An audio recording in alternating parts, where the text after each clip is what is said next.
Military కవాతు చేస్తారు, ప్రజలు కవాతు చేయడం. కవాతు శాంతి భద్రతలు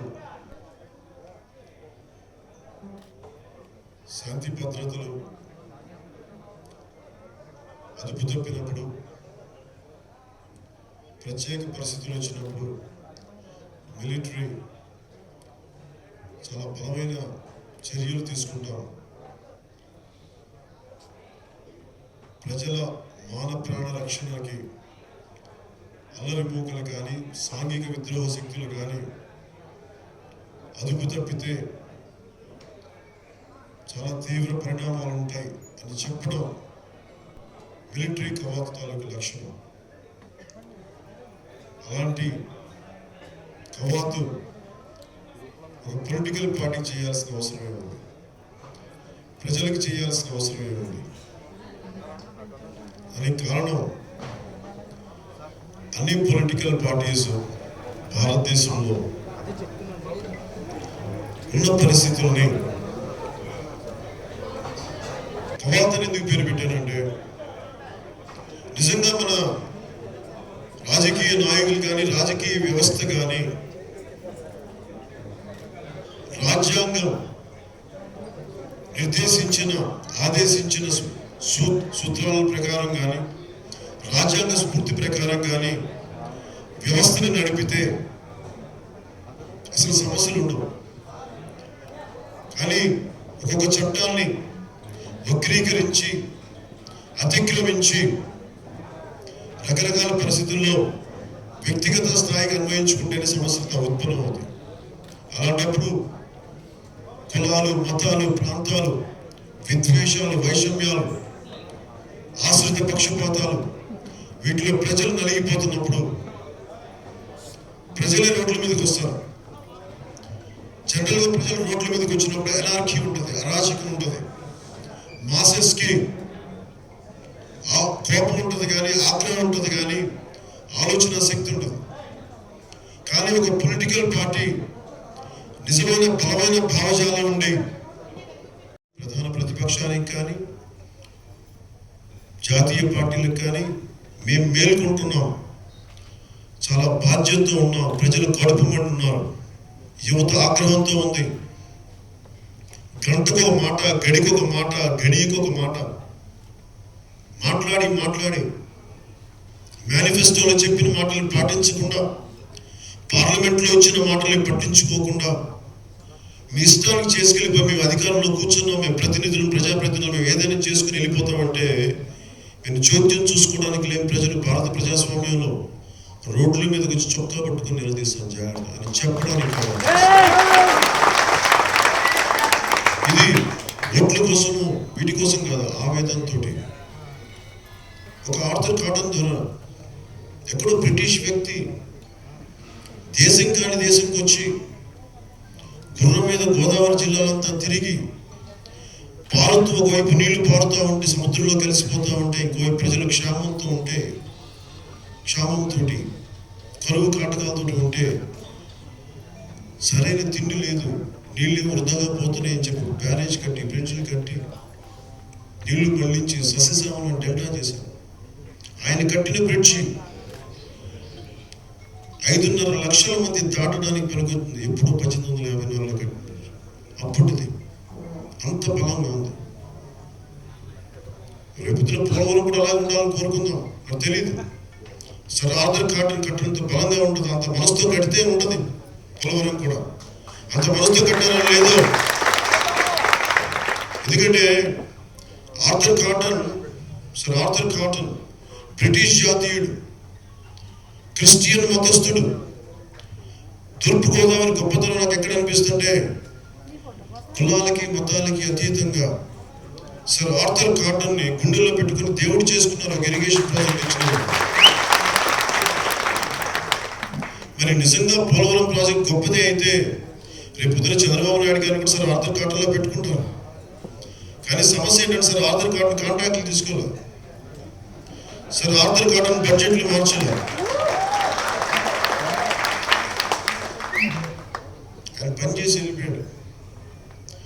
సడన్ గా ప్రాజెక్ట్ కట్టి ఆర్థర్ గార్డెన్లో లండన్లో పెద్ద పెద్ద టవర్లు కొనలా, మన కేవీ రావు గారు లాగా కాలిఫోర్నియాలో ద్రాక్ష తోటలు కొనలా సార్ ఆర్థర్ గార్డెన్. ఉన్న ఆస్తులు వదులుకొని వెళ్ళిపోయాడు. చాలా చిన్న జీవితం, చిన్నపాటి ఇల్లు. కానీ మన వాళ్ళు కాంట్రాక్ట్లు, పోలవరం కాంట్రాక్ట్లు కడితే సడన్ గా అప్పుడు దాకా ఒక కొంత సంపద ఉండేది, ఆస్తి సడన్ గా ఎక్కువైపోతుంది అందరికి. ఫ్లైట్లు కొనుక్కోవచ్చు, అవి కొనుక్కోవచ్చు, పొలాలు కొనుక్కోవచ్చు, వేల ఎకరాలు కొనుక్కోవచ్చు. సో నిజంగా పోలవరం ప్రాజెక్టు కూడా మన ధవళేశ్వరం అంత బలంగా ఉండాలని కోరుకుంటున్నాం, అంత మనసుతో కట్టాలని కోరుకుంటున్నాం. చూద్దాం. సో అలాంటి ధవళేశ్వరం నుంచి సర్ ఆర్థర్ కాటన్ తిరిగిన ప్రాంతంలో నుంచి మనకు తూర్పుగోదావరి మనకి స్వాగతం పలకటం, జనసేన నాయకులు ముందుకు వచ్చిన జనసేన నాయకులు, కార్యకర్తలు, జన సైనికులు, మారుమూల లక్షలాది మంది తరలి వచ్చిన ప్రతి ఒక్కరికి మనస్ఫూర్తిగా చేతులెత్తి మీ అందరికీ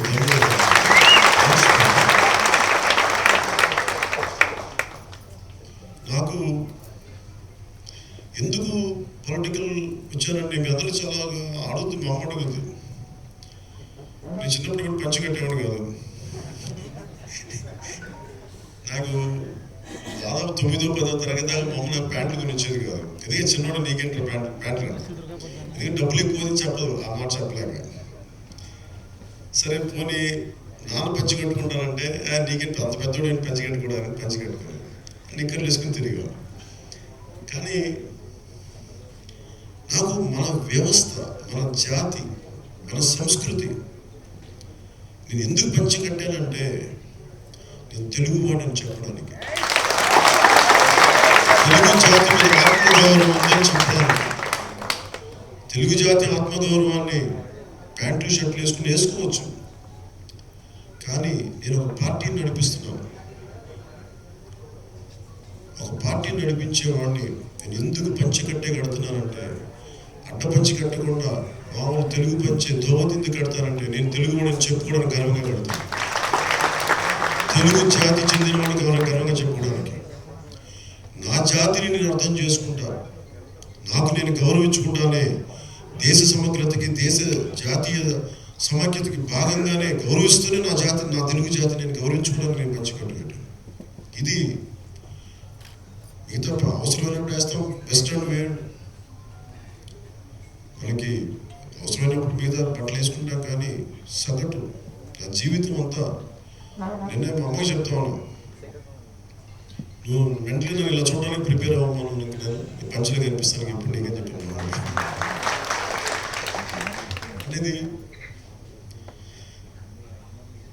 అందరూ చూసే వ్యక్తి అతను పాటిస్తే పంచికట్టుకు అందం వస్తుంది, పంచికట్టుకు గౌరవం వస్తుంది. అందుకని నేను అలాగే ఇది మన మూలాలు. ఇది ఎందుకంటే గోదావరి జిల్లాల మీద అందరికీ ఒకలాంటి ఇష్టం ఉంటుంది. అలాగే ఇలాంటి ప్రాంతం మాకు ఎందుకు లేదు అని చెప్పి చిన్నపాటి కోపం కూడా ఉంటుంది. అది నేను తెలంగాణలో బాగా చూసేవాడు. మీకేంటంటే గోదావరి జిల్లాలో పచ్చగా ఉంటుంది, ఎటు చూసిన నదులు అని. అలాంటి గోదావరి జిల్లాలో ఎటు చూసిన ఈ రోజున మనకి ఆక్వా ఆక్వా కల్చర్ అని చెప్పి పొల్యూషన్, ఎటు చూసిన పర్యావరణం ధ్వంసం అయిపోతుంది. నేను అడిగాను నిన్న సభలో కూడా చెప్పాను, జర్నలిస్టులు అడుగుతూ ఉన్నాను, మీరు ఎందుకు గోదావరి జిల్లాలో ఎక్కువ రోజులు ఉన్నారు పశ్చిమ గోదావరిలో అంటే, నా మూలాలు ఉన్న ప్రాంతం. అలాగే ఇందాక రాజోల దగ్గర అది ఏదో లంక పేరు మర్చిపోయి,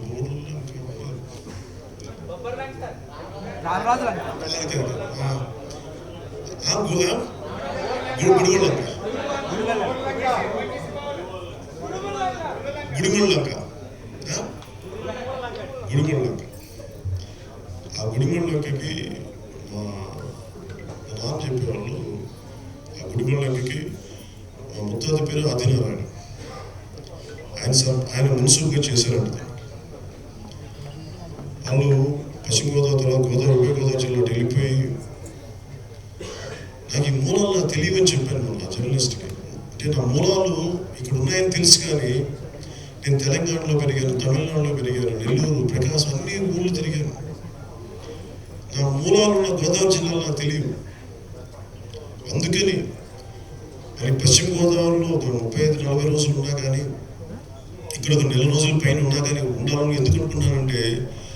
నా మూలాలు నేను అర్థం చేసుకోవడానికి, నా మూలాలు నేను గౌరవించుకోవడానికి, నాకు ఏదైతే నా పునాదులు వేసిందో నా తల్లిదండ్రుల ద్వారా, నా తండ్రి ద్వారా పునాదులు నేను గౌరవించుకోవడానికి. అందుకు నేను మీతోటి ఈ కవాతు ద్వారా అడుగుపెట్టి నేను వచ్చే 4 రోజులు సంపూర్ణంగా ప్రతి నియోజకవర్గం, ప్రతి సమస్యని క్షుణ్ణంగా వెళ్దాం.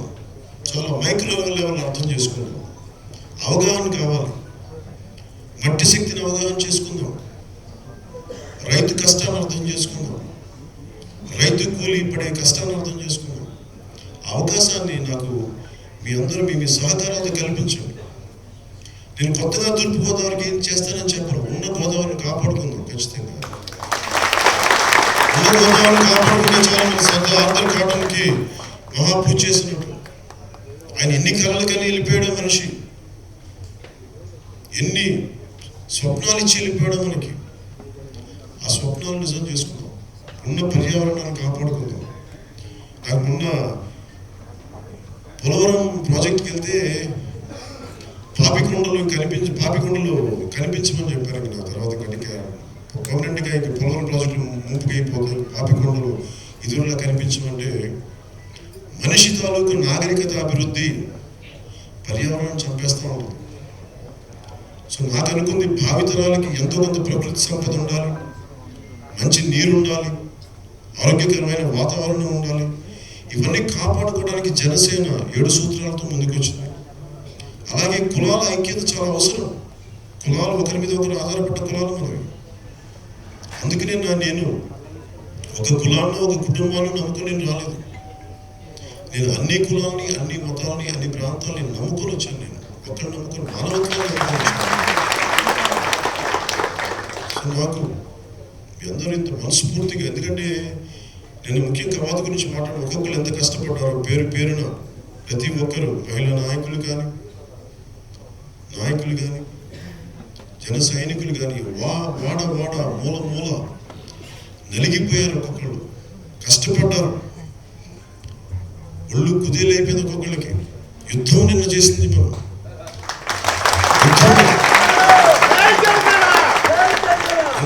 ఎవరు చెప్తా ఉన్నారు, ఇది బల ప్రదర్శన అనేది టీవీలో మాట్లాడుతున్నారంటే, ఎవరు కామెంటేటర్స్ మాట్లాడుతున్నారంటే, బల ప్రదర్శన కాదు, మా భావజాలం పట్ల ఆకర్షితులైన జనం వచ్చిన ప్రదర్శన.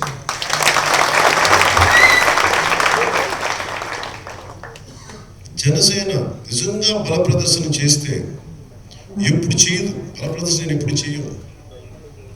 చేయాల్సిన పరిస్థితి వస్తే ప్రత్యర్థి శత్రువులన్నా మిగలాలి, నేనన్నా మిగలాలి. నేను ఎప్పుడు బల ప్రదర్శన చేయడానికి ఇష్టపడను. ఎప్పుడు నా జీవితంలో ఎప్పుడు ఇష్టపడను. ఎప్పుడు మీరే మిగులుతారు సార్, ప్రత్యర్థి ఉన్నాడు.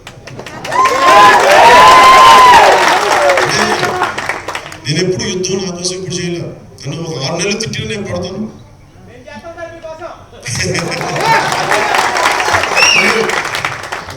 6 నెలలు నన్ను తల్లి ఎట్లా దూషించినా నేను పడతాను. నాకే ఇబ్బంది ఏమి ఉండదు. ఎందుకంటే నేను భగవంతుని నమ్మిన వాడిని. సరే పడతాను. కానీ నేనేం నమ్ముతానంటే, పాపం అనేది, పాప పనులు చింతకాయలు రాలిపోయే రోజు వస్తుంది ఖచ్చితంగా. అలాగే నువ్వు పాపాలు చేసి వెళ్ళి గట్టి భూమిలో దాక్కుంటే పిడుగు పడకుండా ఉండదు. ఖచ్చితంగా పిడుగు పడతా పోతాం, కాలిపోతాం.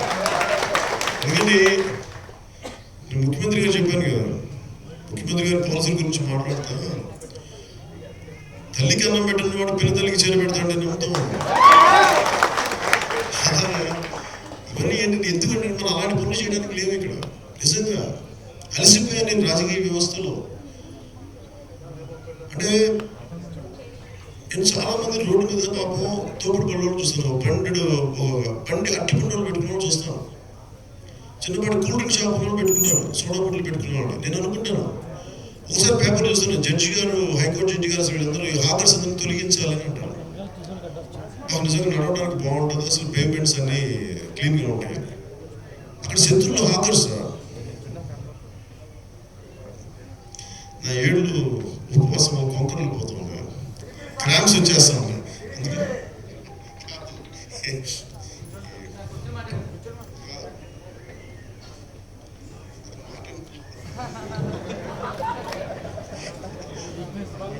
సరైన తిండి లేక క్రామ్స్ వచ్చేస్తా ఉన్నాయి. నేనేం ఆలోచిస్తున్నానంటే ఇలాంటి ప్రభుత్వం ఉండాలి. వేలాది కోటీశ్వరులను వెనకేసుకొచ్చే ప్రభుత్వాలు కాదు, రావాలి, అభివృద్ధి జరగాలి, కోట్లు పెట్టుబడి పెట్టే వాళ్ళు కావాలి, అపారమైన జ్ఞానం ఉన్న వాళ్ళు కావాలి, సంపద సృష్టించగలిగే వాళ్ళు కావాలి. ఒక టాటా, ఒక ఇన్ఫోసిస్ మూర్తి వాళ్ళు పరిశ్రమ పెట్టడానికి, ఒక కేవీ రావు గారు లాంటి వ్యక్తులు షిప్ యార్డ్ పెట్టడానికి చాలా తేడా ఉంది. ఉద్యోగాలు లేకుండా మీరు 5-8 ఎకరాలు తీసేసుకున్నారు SEZకి.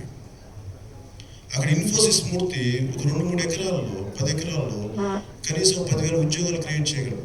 వీళ్ళు ఉద్యోగాలు లేవే, మరి 5,000 ఎకరాలు ఏం చేసుకున్నారు? అంటే ప్రస్తుతానికి నేను చెప్పిన 5,000 కాదు, ఇంకా ఎక్కువ. అది ఇన్ని వేల ఎకరాలను కాదు, ఏ మూలకి వెళ్ళిన ప్రతి ఒక్కడు ఒక చోట ఒకే వీరా. నేనేమంటానంటే మీకు వ్యతిరేకం కాదు వీళ్ళెవరికి మనం, కానీ ఉద్యోగాలు ఇవ్వరే.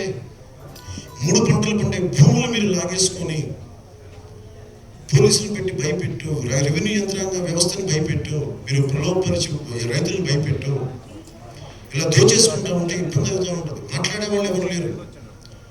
ముఖ్యమంత్రి గారు ఎరువాక అని చెప్పి మీరు పొలం దున్ని ఓట్లు ఎలక్షన్స్ అయిపోయిన తర్వాత మళ్ళీ మాట్లాడకపోవడం అంటే కవాత్ యొక్క ముఖ్య ఉద్దేశం ఎందుకు చెప్తున్నారు? కవాత్ ఎందుకు వస్తాయంటే it's political accountability. For example, ఉదాహరణకి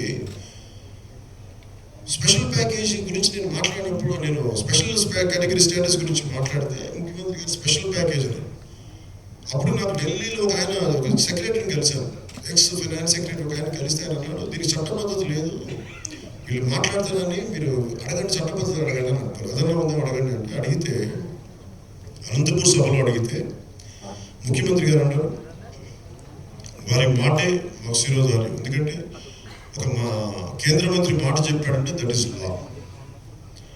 అలాంటిది పార్లమెంట్లో మాటలు ఇచ్చిన వాళ్ళే వెనక్కి వెళ్ళిపోయినప్పుడు, సైన్స్ మీరు ఏమి ఇవ్వనప్పుడు మరి వాళ్ళ మాట మీద విలువ లేనప్పుడు ఏం చేస్తాము?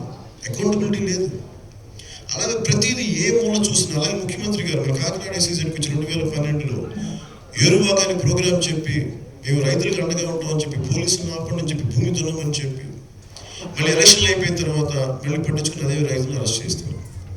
అలాగే బాక్సైట్ మైనింగ్ మనకు వైజాగ్లో పెద్ద కొండ, అద్భుతంగా ఉంటుంది ఆ పర్వతం, కనుల మీద అసలు ఎంత అందంగా ఉంటుందంటే సుందరంగా ఉంటుంది. అది మన సంపద, జాతి సంపద. మనకేమో అది చాలా అద్భుతమైన ప్రకృతి సౌందర్యంగా కనిపిస్తుంది, కొంతమందికి ఒక డబ్బుల మూటలా కనిపిస్తుంది, కొంతమంది కొన్ని వేల కోట్ల మూటలా కనిపిస్తుంది. దాని వెనక కొన్ని జీవరాశులు, దాని వెనక కొన్ని గిరిజనులు, వారి సంస్కృతి, పర్యావరణ విధ్వంసం, పర్యావరణంతో విలువ కనిపించే వాళ్ళకి. సో ముఖ్యమంత్రి గారు వచ్చి మళ్ళీ బాక్సైట్, ఇలా ప్రతిసారి ఎలక్షన్ ప్రతిపక్షంలో ఉండే ఒకలాగా, ప్రతిపక్షంలో లేకపోతే ఇంకోలాగా, ఇన్ని రకాలుగా మాట మార్చి పొలిటికల్ అకౌంటబిలిటీ అనే పదానికి అర్థం తీసేస్తే కవాత్ అనే పదం ముందుకు వచ్చింది. అందుకు జనసేన ఎందుకు కవాత్ పెట్టిందంటే చెప్పడానికి. ఈ దేశం ఒకసారి ఒక పెద్ద ఆయన అడిగారు, నువ్వు తెలుసా నువ్వు గవర్నమెంట్ ఆఫ్ ఇండియాతో గొడవ పెట్టుకున్నావు అంటే ఆయన ఒకటి చెప్పారు, నాకు తెలుసు గవర్నమెంట్ ఆఫ్ ఇండియాతో గొడవ పెట్టుకున్నానని, కానీ నాకు భావజాలం ఉన్నవాడిని, దేశం కోసం చచ్చిపోవడానికి సిద్ధంగా ఉన్నవాడిని, సమాజ శ్రేయస్సు కోసం ప్రాణాలను వదిలేయడానికి సిద్ధంగా ఉన్నవాడిని. వీటికి భయాలు లేవు నాకు. మేము అడుగుతున్నాం మీరు చట్టాలను పాటింపజేయాల్సిన వ్యక్తులు, యువర్ లా మేకర్స్. చట్టాలు పాలించేలా మీరు ప్రవర్తించాలి. మీరు చట్టాలను అతిక్రమిస్తే ఎట్లా?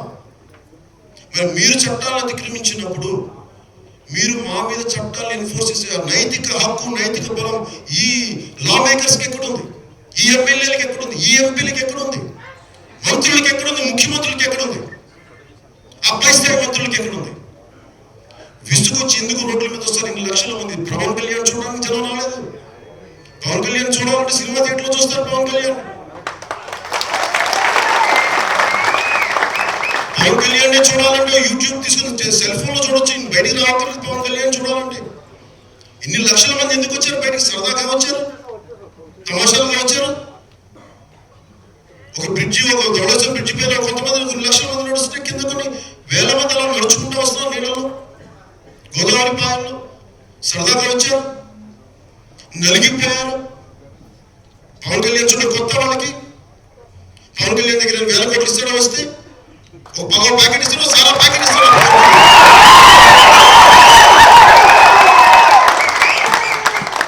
ప్రభుత్వాలు అర్థం చేసుకోవాలి, కేంద్ర ప్రభుత్వం అర్థం చేసుకోవాలి. ఇన్ని లక్షలాది మంది మనకి ఆ బ్రిడ్జి నుంచి ఇక్కడికి వచ్చింది. మన సభలో ఉన్నది 5.5 లక్షల ప్రజలు.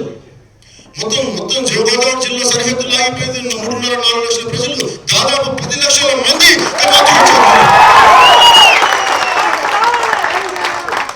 ఎందుకు వచ్చారు? 10 లక్షల మంది ప్రజలు మార్పు కోసం వచ్చారు.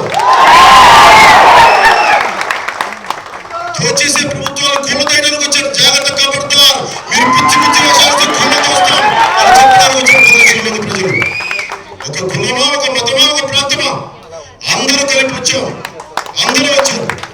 ఇది ఎందుకు వచ్చారంటే ప్రభుత్వాలు బాధ్యతగా వ్యవహరించకపోతే ప్రకృతి సంపద, రాష్ట్ర ఖజానా మీ జేబులో డబ్బుల్లాగా పిచ్చి ఖర్చు పెట్టుకుంటే వచ్చి తోలు తీస్తామని చెప్పడానికి వచ్చారు. అవార్డు యొక్క ముఖ్య ఉద్దేశం బల ప్రదర్శన కాదు, బాధ్యతగా ఉండండి అని చెప్పడానికి ప్రజలు చేసిన ప్రదర్శన. బల ప్రదర్శన కాదు. ముఖ్యమంత్రి గారికి కానీ ప్రధాన ప్రతిపక్ష నాయకులు ఉన్నారు. నేను ఏ మూలగలిగిన సమస్యలు ఉన్నాయి. ప్రధాన ప్రతిపక్ష నాయకులు ఉన్నారు. ఆయన ఇల్లుకి సభలకు వెళ్ళాలి, ఆయన అసెంబ్లీకి వెళ్ళాలి, సమస్యల్ని వాదించాలి. కాకినాడ SEZ లో దుర్మార్గాలు జరుగుతున్నాయి, వెళ్ళి మాట్లాడాలి అసెంబ్లీలో. అవి మాట్లాడు, నేను ముఖ్యమంత్రి అయ్యాక చేస్తానండి. కుదరవు, అయ్యండి కుదరవు. పాత రోజులు అయ్యండి. మరి మీరు ఒకవేళ ముఖ్యమంత్రి కాకపోతే ఏం చేస్తారు? ప్రజలు చచ్చిపోవాలా, ఎండిపోవాలా, రైతులు మాడిపోవాలా? అందుకని ఇవన్నీ మనం కోరుకుంటుంది కూడా ఏంటంటే, నేను చేసిన కవాతు బాధ్యతతో ప్రజాప్రతినిధులు మెలగాలని చెప్పడానికి ప్రజలు సూచించే ప్రదర్శన, బల ప్రదర్శన కాదు. అలాగే ఎప్పుడు కూడా నేను యువత కూడా చెప్పాను, పిల్లలు కూడా చెప్పాను, మీరు జాగ్రత్త. మీ క్షేమం కోసం నేను రాజకీయాల్లోకి వచ్చాను. నాకు నిజంగా ఏం అవసరాలు లేవు. జ్ఞానం ఉండి, బలం ఉండి, పోరాటం చేయగలిగే సత్తా ఉండి నాలాంటి కూడా వెనకంచి వేస్తే ఇంకో 2 దశాబ్దాలు ఇంకా దిగజారిపోతే సమాజం అని బాధ్యత వచ్చిన రాజకీయాల బాధ్యత. ఎవరైనా సరే అందరూ మెచ్చుకున్నప్పుడు పార్టీ పెట్టాలనుకుంటున్నారు. రజనీకాంత్ గారు పార్టీ పెట్టాలనుకుంటే అన్నా నువ్వు రారా అంటారు. నన్ను ఎవరు రమ్మని చెప్పలా, ఆయన సూపర్ స్టార్. నేను ఒక మామూలు సాదాసీదా మనిషిని. పదం నాకు నచ్చదు. నాకెక్కడ పవర్? నా పవర్ మీరు ఎక్కడ పెట్టుకుని నేను ఇక్కడ పవర్ స్టార్ అంటే ఏంటంటే అది పవర్ అక్కడ ఉంది, స్టార్ అంటే ఎందుకు చెప్తానంటే ఇది నేను నా బలం నా బలహీనతలు బాగా తెలిసిన వాడిని. ఏదో పొగిడితే ఆకాశానికి ఎదిగిపోను, ఒక 6 నెలలు నేను కూర్చొని తిడితే నేనేం కుంగిపోను. నేను బలవంతుని నమ్మిన వాడిని. యోగాభ్యాసం చేసేవాడిని, మన సంస్కృతి మీద గౌరవం ఉన్నవాడిని, అన్ని మతాల మీద సంపూర్ణమైన అవగాహన గౌరవం ఉన్నవాడిని. అందుకని నాకు ఇవన్నీ పట్టించుకున్నాను. కానీ కోరుకునేది కూడా మీ నుంచి చాలా జాగ్రత్తగా పార్టీని ముందుకు తీసుకెళ్ళండి. యువతని వారు రైట్ గైడెన్స్ మనం ఇద్దాం. ప్రతి ఒక్కరికి కొంచెం జాగ్రత్తగా మీరు బైక్స్లో వెళ్ళేటప్పుడు కొంచెం సౌండ్స్ తగ్గించి, ఎక్కువ ఇబ్బంది పెట్టకుండా, సౌండ్ పొల్యూషన్ లేకుండా వెళ్ళండి. మన ప్రవర్తన ఎదుటి వాళ్ళు ఇరిటేట్ చేయకూడదు, వాళ్ళు మనకి ఎంత ఉండాలి. సరదా కోసం ఎప్పుడైనా సరదాగా చేయండి, మొత్తాన్ని చంపుకోమని చెప్పట్లేదు, అది సరదా. కానీ సరదా వ్యసనం కాకూడదు. అదొకటి కూడా జాగ్రత్తగా ఉండండి. పోటీతత్వం లేకుండా, ఒకరి వైపు ఆధిపత్యం కాకుండా పోటీతత్వం ఉండాలి, ఒక స్కిల్స్ కోసం. అలాంటి యువత ఉండాలి. దానికోసం జనసేన అలాంటి బలమైన ఆశయాలని పాలసీల ద్వారా తీసుకొస్తున్నాం. అలాగే రాబోయే నెల రోజుల్లో నేను తూర్పుగోదావరి జిల్లా మూల అణువణువున వెళ్దాం, ప్రతి సమస్యని తెలుసుకుందాం. ఏవే సమస్యలు ఉన్నాయి, ఇప్పుడు దాకా ఏ ప్రభుత్వాలు ఏం చేయలేదు, మనం ఎంత చేయాలి, ఇవన్నీ క్షుణ్ణంగా మనం పరిశీలిద్దాం. అందుకని జిల్లా స్థాయి నాయకుల నుంచి ప్రతి ఒక్కరికి, ఎందుకంటే ప్రతి ఒక్కరికి చాలా ముఖ్యులు ఇక్కడ, ఒకరు ఎక్కువ కాదు, ఒకరు తక్కువ కాదు. అలాగే నా తూర్పుగోదావరి జిల్లా నుంచి నేను ఎవరికి సీట్స్ అనౌన్స్ చేయలేదు, ఒక్క బాలకృష్ణ గారు. అలాగే నేను ఎందుకంటే ఇది నేను ఒక్కటి తీసుకునే నిర్ణయం కాదు, ప్రజలందరూ కలిసి కార్యకర్తలు అందరినీ వాళ్ళ అభిప్రాయాలు పరిగణలోకి తీసుకొని ఒక సమిష్టిగా తీసుకునే నిర్ణయం. ఎందుకంటే పార్టీ గెలవాలి, వ్యక్తులు కాదు. పార్టీ గెలవడానికి ఏం చేయాలి, అవి చేద్దాం. అందుకని ఎందుకంటే సమస్య ఏముంటుందంటే, ఒక కొత్త పార్టీ వచ్చినప్పుడు ఎదగకపోయే ముందే, అంటే గుడ్డు పెట్టకుండానే మనం చంపేద్దాం అనుకోండి, గుడ్డు పెట్టడం బంగారు బాధకు రోజు వంట పెడతాం, అంతేగాని కూర్చోబెట్టి లోపల కడుపులో ఉండండి ఏమన్నా చంపేస్తారు. అట్లాగా జనసేన పార్టీలో చంపేయకండి, జాగ్రత్తగా కలకాలం కాపాడుకుందాం. దీన్ని కలకాలం కాపాడుకుందాం, జాగ్రత్తగా తీసుకెళ్దాం. నేను 25 సంవత్సరాలు అంటుంటే నేను మార్పు కోసం ఉంటాను. 25 సంవత్సరాలు నేను వెళ్ళి అధికారంలో కూర్చోడానికి కాదు. అధికారంలో కూర్చోవాలంటే నేను చాలా ఏదైనా చేసి కూర్చోవచ్చు, అధికారం పెద్ద విషయం కాదు. అధికారం కాదు, ప్రజా జీవితంలో మార్పులు రావాలి. మన పబ్లిక్ పాలసీలు బాధ్యతతో కూడిన పాలసీలు తీసుకురావాలి. బ్యూరోక్రసీ బాధ్యతగా ఉండాలి. కొంత బాధ్యతతో ఉన్న మనకి పరిపాలనా యంత్రాంగం రావాలి, రాజకీయ పరిపాలనా యంత్రాంగం. ఇవన్నీ ఆలోచించి పెట్టాను, 25 సంవత్సరాలు మాట్లాడతాను. అందుకని ఓపికతోటి, ఎందుకంటే నేను పార్టీ పెట్టినప్పుడు 2009 నాటికి అంత గొప్ప ఊపు లేదు. వెళ్ళి నా దగ్గరికి వచ్చి ప్రధానమంత్రి రజనీకాంత్ దగ్గరికి వెళ్ళినట్టుగా పార్టీ పెడతాం, మీరు పెట్టండి, మీరు అండుకుంటామని అడగండి నన్ను. నేను కష్టాలు చూశాను, కన్నీళ్ళు చూశాను. రోడ్డు మీద వెళ్తూ ఉంటాను, తోపుడు బండ్ల వాళ్ళని చూస్తాను, రిక్షా బండ్ల వాళ్ళని చూస్తాను. నాకు ఒక గొప్ప మంచి విలువలు ఉన్న ఒక వ్యాపారం చేయగలిగే సత్తా ఉన్న ఒక ఎంటర్ప్రీనియర్ని చూస్తాను. అవకాశాలు దొరకవు, అన్ని అవకాశాలు ఉండి కులం వల్ల వెనకబడిపోయిన ఒక ఎస్సీ వ్యక్తిని చూస్తాను.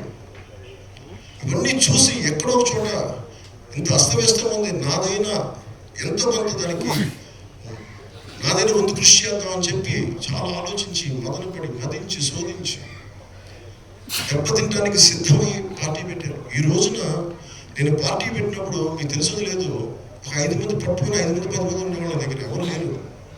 నా లోపల చాలా బలమైన భావం ఉండేది. నేను కదిలితే అందరూ కదులుతాను నమ్మకం, అంతే పిచ్చి నమ్మకం. అది ఆ నమ్మకం ఎందుకు వచ్చింది అంటే కండిషనింగ్. నేను చాలాసార్లు చెప్పుకున్నాను, నేను వస్తే కదులుతాను. 14 సంవత్సరాలు వయసు నుంచి చెప్పుకున్నాను, నేను దేశానికి సేవ చేస్తాను, కంట్రీకి సేవ చేస్తాను, సమాజానికి ఉపయోగపడతాను చెప్పి చెప్పి చెప్పి చెప్పి దశాబ్దాలు చెప్పుకున్నాను అన్నమాట.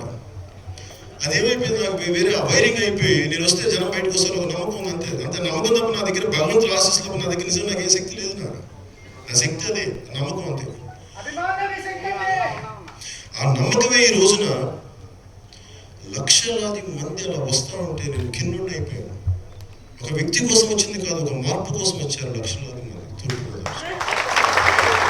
అలాంటి తూర్పుగోదావరి జిల్లాకి, ఆర్థర్ కాటన్ జిల్లాకి మనస్ఫూర్తిగా మన జనసేన ద్వారా తీసుకెళ్లాల్సిన బలంగా తీసుకెళ్దాం, ఆశయాలకు నిలబడదాం. మనస్ఫూర్తిగా మీకు మరొక మారు ఎంత విలువైన నాకు మీకు కృతజ్ఞతలు చెప్పిన అవకాశం ఇచ్చినందుకు పెద్దలందరికీ పేరు పేరున ప్రతి ఒక్కరికి, మీ అందరికీ ఆడపడుచులందరికీ ధన్యవాదాలు తెలుపుకుంటూ నేను సెలవు తీసుకున్నాను. ఎందుకంటే శ్రీకాకుళంలో మనకి తుఫాన్ బీభత్సం చాలా బలంగా జరిగింది. అది కోలుకోవడానికి దాదాపు ఇంకొక 2 దశాబ్దాలు పడుతుంది. అందుకని ఒకసారి నేను అక్కడికి వెళ్ళి శ్రీకాకుళం వెళ్ళి తిరిగి వచ్చి మళ్ళీ మనం పర్యటన ప్రారంభిద్దామని మనస్ఫూర్తిగా తెలియజేసుకుంటూ సెలవు తీసుకున్నాను.